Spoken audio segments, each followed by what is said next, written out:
In the first installment of this very important teaching, we established what you need to know, the foundation for becoming a person of impact in your sphere of influence. In this second installment, we're diving right into, so what are the things you should, what are the practical things you can start doing to become a person of impact? Just in case you are asking and you're wondering, okay, say, I've been following this teaching, but I truly want to know how to become a person of impact, live a life of legacy, and be a person who is truly impacting lives and changing the world in meaningful ways.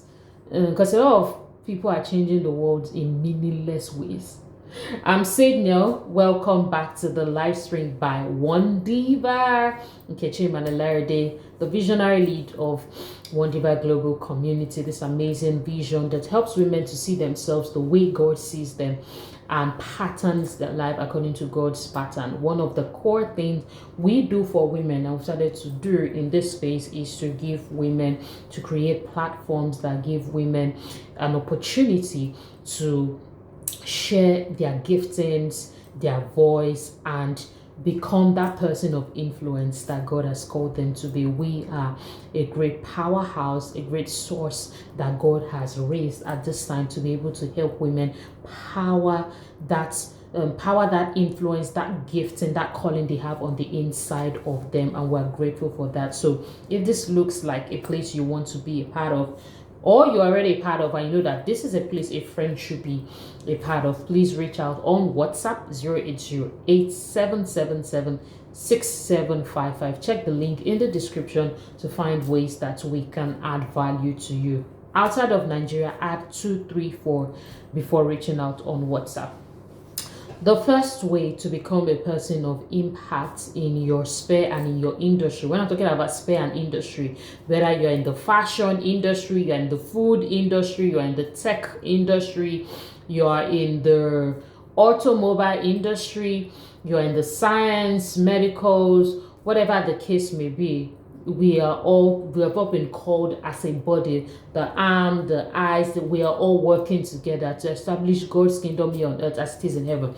So God has distributed us into different industry, media, family, so on and so forth.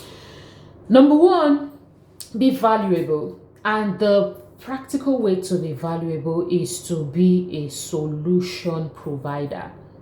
We already have, so you need to check the link in the description to see some of the teachings we have had already on becoming a person of value. We have one teaching on becoming a person of value, how to solve problems, thinking into greatness. So go and listen to those very important messages. Because we go into details there, and I won't be going into details here as much as I did there. But to become a person of value is to be a person who solves problems. You see, at the end of it all, people want their problems solved. At the end of the day, I mean, no matter how much they try to cover it up or make it look good or whatever the case may be, people want their problems solved. So how can you solve problem in your calling? If you are in the automobile industry, for instance, you're a female mechanic, or you work with automobile engineers, whatever the case may be, or building, you're an architect or an engineer, you've got to, one of your prayers, it's not just asking God for money, it's also asking God for strategies that can help you solve real problems in the world. Because when you solve problems, you're going to get the attention of people like, who is this person? I was listening to a very important thought leader in our day and age share how one of the best ways you can really evangelize as a kingdom person to a person who has as much influence and money and is solving world problems of even Christians, maybe a person like Bill Gates, for instance, as an example. You can catch the attention of that person by solving a prominent problem. Then that person can now start wanting to know, who's your source, who's your God. And that is practical. That is a great way to evangelize to people like him. And there's a lot of people like that in the world who are like, I beg. They don't want to hear anything. They don't want to hear your African centric preaching. You know, we have an African-centric preaching, which I'm not getting into, which is based off of poverty. It is based on needs. It is based on wants. It is based on lack.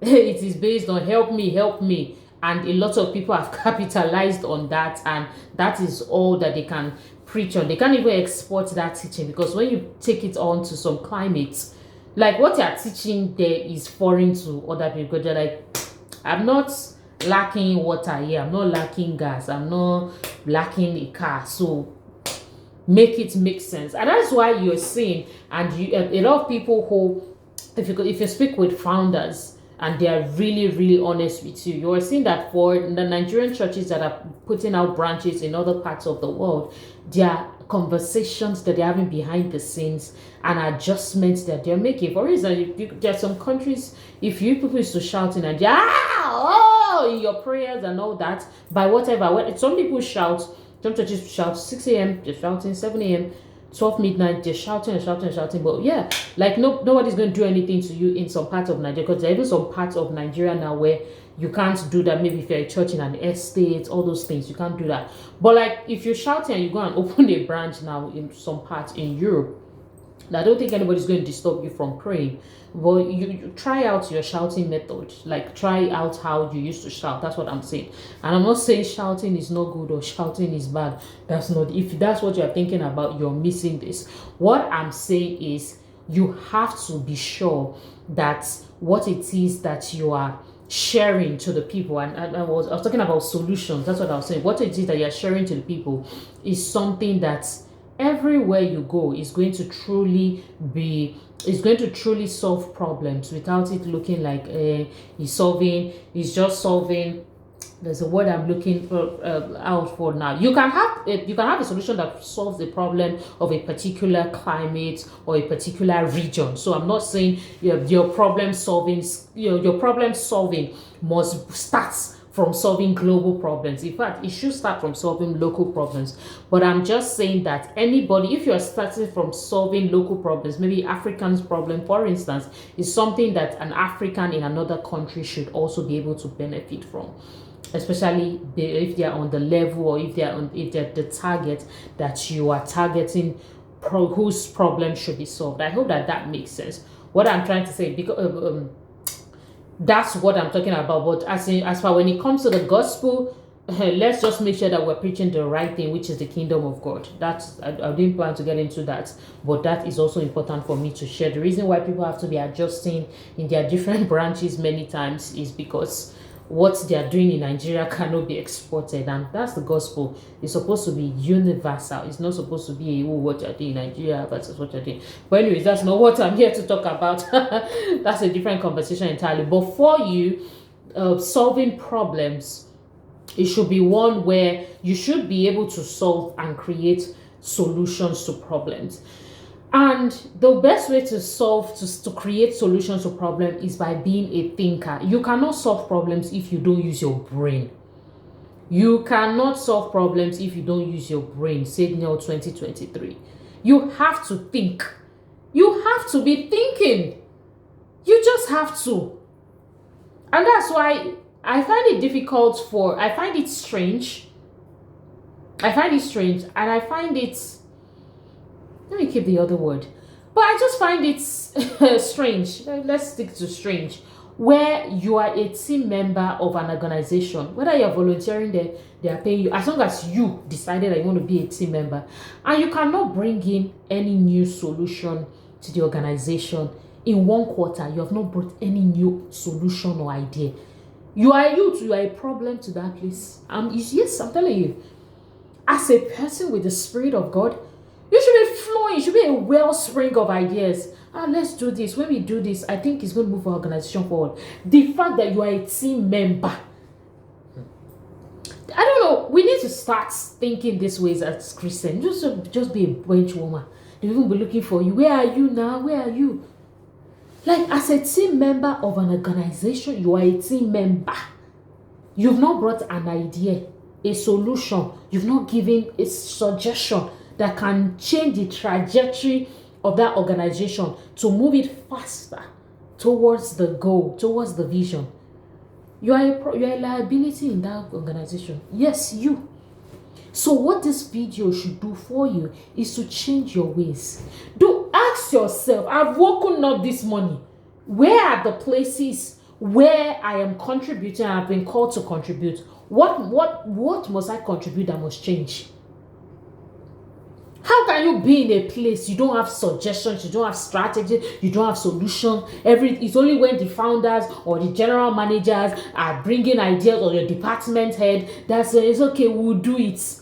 But you don't, there's no idea. In 1 year, in the whole organization, you've not brought any idea. Then you want to become a person of impact. The next point is don't crave wealth, desire to become a person of value. And when you desire to become a person of value, you start taking steps towards becoming a solution provider, which is the point I just expatiated on in the past few minutes. So some of the steps you can do is you can pray, you can read, you can think, you can hang out with people who solve problems and ask them, you seem to be a wellspring of ideas. Tell me how you do it. Okay, so hang out with such people. If you have access to me, for instance, God has blessed me to be a person who is a wellspring of ideas. If you ask me that question, I love conversations like that. I will share with you. All right. The next point is follow God and actually fellowship with Him. Fellowship with God. Let your time with God not be only about asking. And the Bible tells us to ask and receive. So I'm not saying you should not ask, but I'm just saying just have time where you're fellowshipping with God, where you are saying, God, I am made in your image. I'm just here surrounded to you. I'm just fellowshipping with you. I just want to spend time with you. If you are married or you've been in any intimate relationship, but let me use marriage because it's really one of the closest and most beautiful experience that you can be in with the right God-ordained person that you can be able to use to grasp and understand this point. And if you're married and you're female watching, and you know that every time with your husband is not time for requests. It's not every time with you. I say, we have to do this thing. No, it will weigh the relationship down. Trust, like God is not your husband though. So when I'm using this example, it's really a very low level example compared to the magnificence of God. I'm just using it to teach you relationship. Let's not get it twisted, okay? So if you are in that intimate relationship with your husband or your wife, even you two as the wife, it's not every time you want to hear this has to be done. Oh, we need to do. It's sometimes you just want to spend time. You just want to watch a movie together. You just want to go out together. You just want to go for a ride together. You just want to enjoy intimate time with your husband, with your spouse, or with your wife if you are male watching this, or with your husband to be, or with your wife to be. So when I say follow God and fellowship with Him, we've got to have the time. We've got to have that time where you're just like, God, I'm just here. Some people, for them, it's worship music they play. For some other people, they take a walk. For some other people, it's when they're driving. One other people is when they're commuting, they're being driven, maybe in a bus, in a start bus, or in a public transport, in a train, wherever it is, however it is. You need to create that time, because in that space of just connecting with God intimately, it starts to download strategies and ideas. Sometimes not even for you particularly, for other people, but that's what makes you a person of value, because you are then now able to say, hey, oh, I got this idea, I got this, I got them. Like, wow, that's how you start becoming a person of impact.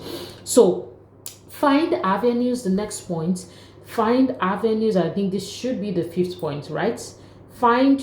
Not before find avenues. Find yourself, your gifts, and sharpen your gifts. We have messages that we've taught on this, and we have books.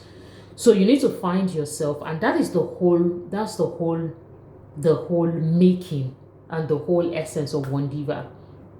To see yourself the way God sees you. So there's a way God sees us. You then now need to get to the level, grow to the level where you now start seeing yourself the way He sees you, and then start acting according to that pattern. That is the whole essence of our vision. So finding yourself is a journey.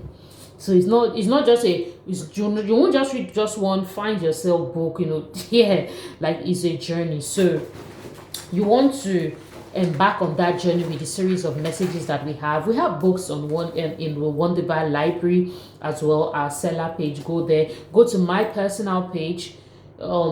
Just go to my personal page, look for it, okay? I'm at sage_nell on Instagram, so you can click the link in bio to find that. You'll also find the e-version of this book there as well, On a Journey to Self-Discovery. It's a very powerful book. I'm currently rereading it. It was written by my husband. But trust me, I'm not reading it as a book reading by my husband. I'm reading it as a book written by a sound teacher. The book is good. So if you're at that particular space, you can get the e-version on my in my library, sage_nell on Instagram. Click the link in bio. You find it on my seller page. So find yourself. So that's one way. The book is one way.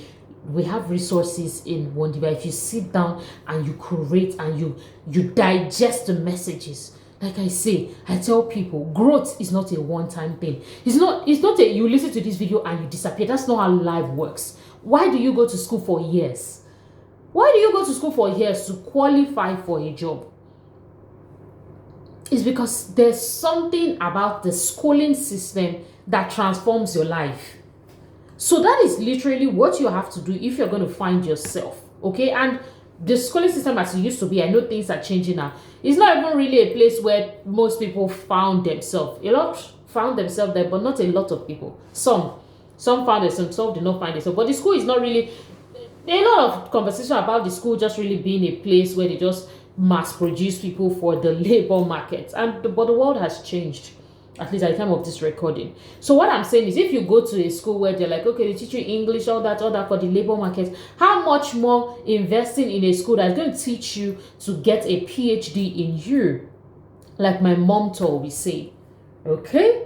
So you need to do that, find your gift and then sharpen it, so that it also helps you to know where you are relevant and where you can apply yourself without forcing it. So you're not struggling in a place where it's not your strength.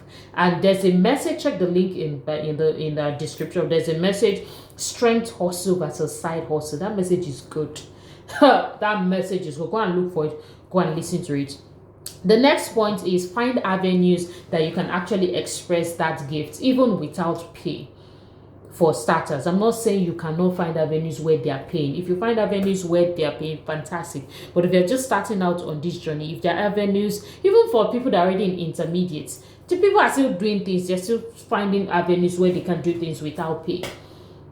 Okay? So if you can do that to help sharpen that gifts, please do that. And definitely, from what you can't, from the things you can't get paid for, you will always get paid in other areas. That's one thing. Let me just chip this in. Everything that we do in our lives, we're not going to be paid for it all. That's the truth. The earlier we come to the realization, the better we can all, calm down and not be agitated.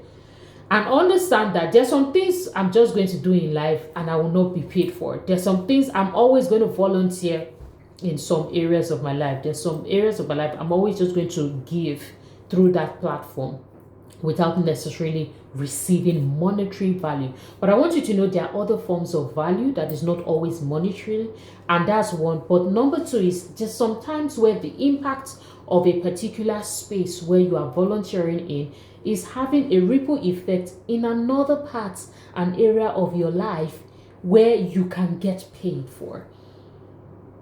Do you see that? So say for instance, you're volunteering with we have a radio platform in Wondiva, for instance, where women come together, and then we volunteer our time, our skill, our expertise, and our love that God has given us to be able to share with the grassroots Nigerians on very sound and important topics to help these people become better people. Because the Nigeria we're going to build is going to start from the average Nigerians thinking. How the average Nigerians think, and we have to increase. Wondiva is on the mission to increase that number from just a sect of certain people who think a certain way to populating, to making that kind of premium thinking common.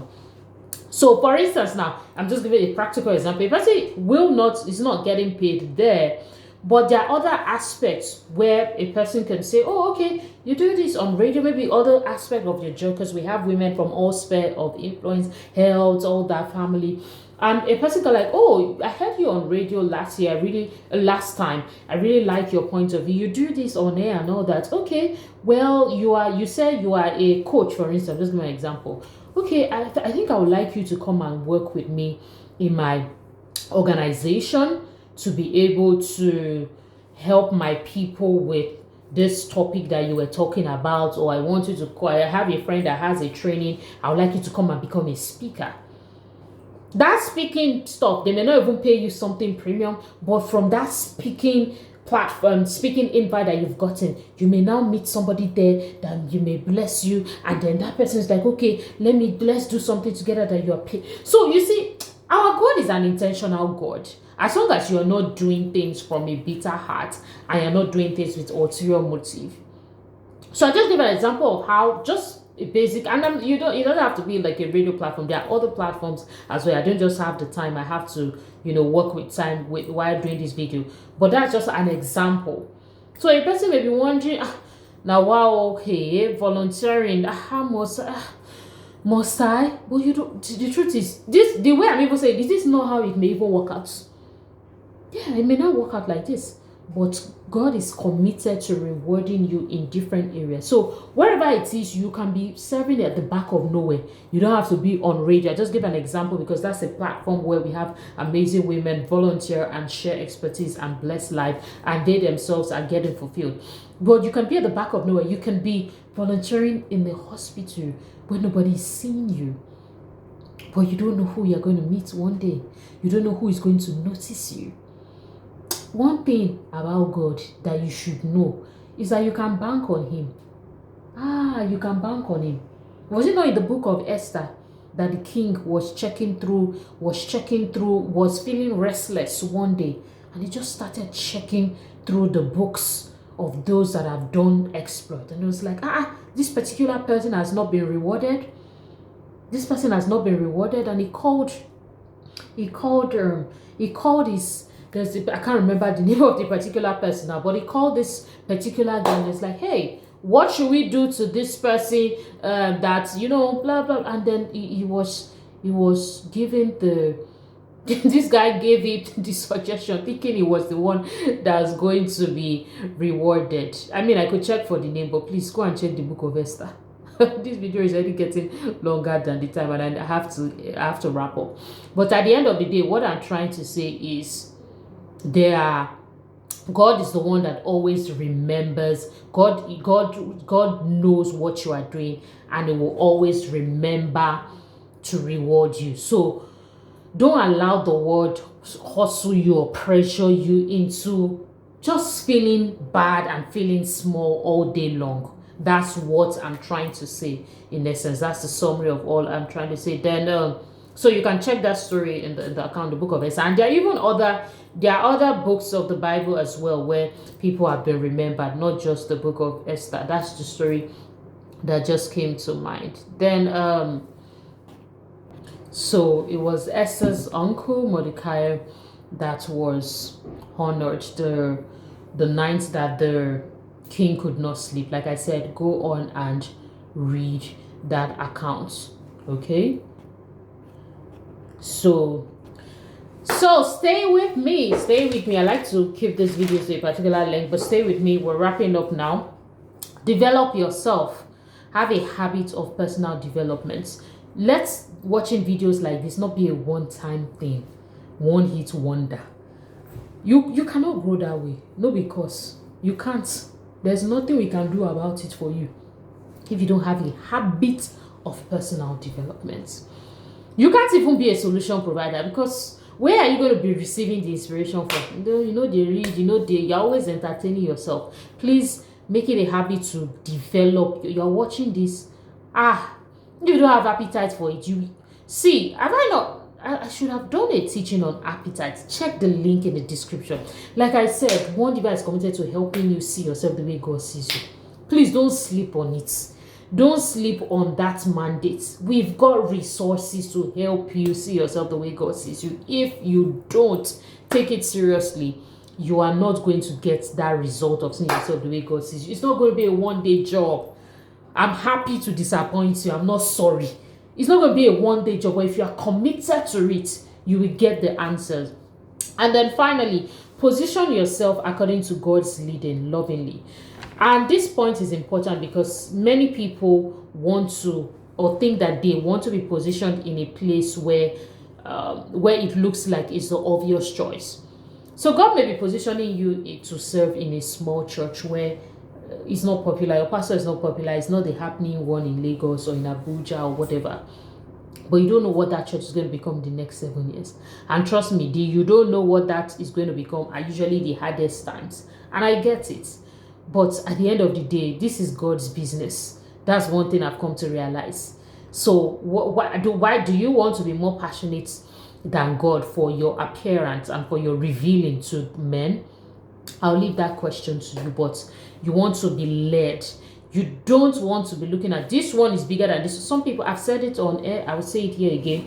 You are serving in a place where they don't need you, but you are struggling there because it's a big organization. Talking about especially non-paid service and voluntary now. It's a big church, it's a big this, a big that. So you feel that's where you're getting your esteem from. That's what you're using to pull through. They don't need you, they don't notice you, you've gotten all form of hurt. But you know in your heart that you're not supposed to be there. That is the one in your streets where they need hands. That's where you are supposed to be. But because they are not a brand, and God has given you the assignment to help them become a brand, you think going to partner with the one that is already a brand is more prestigious than building the brand, not knowing that there is a deeper and higher reward from actually being part of those that build the one that seems like it's not a brand. What I've just said is powerful. I'm not going to go too deep into that. I hope you get it. I'm not going to say if you get it, forget it. I hope you get it. God will help you get it. I'm not saying that the place that you are led to would always be small or they will always be beginning. But I know that God is a God. God can be a God of these guys. God, many times you don't see God coming the way you think he will be coming. Many times. I'm saying now in Nkechi Manelarede, thank you so much for listening to this very important teaching. Please do well to share this video with at least 2 people. Share with your friends and help them become members of Wondiva Global Community. You can reach out to become a part of our inner community on WhatsApp 0808 777 6755 R234 if you're outside of Nigeria. You should check the link in the description to find other ways that we continue to minister to you and help you. We can pray with you, we can counsel you. We have departments that deal with all this, and we have dozens of resources going into thousands, hundreds and thousands by God's grace. Follow us on Instagram at Wondiva_global community, WONDIVA_global community, website www.wondiva.com, and just find ways to connect with us and become the woman that God has asked you to become. Make sure that you watch videos that you have not watched, previous videos you've missed. Meanwhile, I will be seeing you on the next video in this series and more teachings to come. Thank you so much for watching.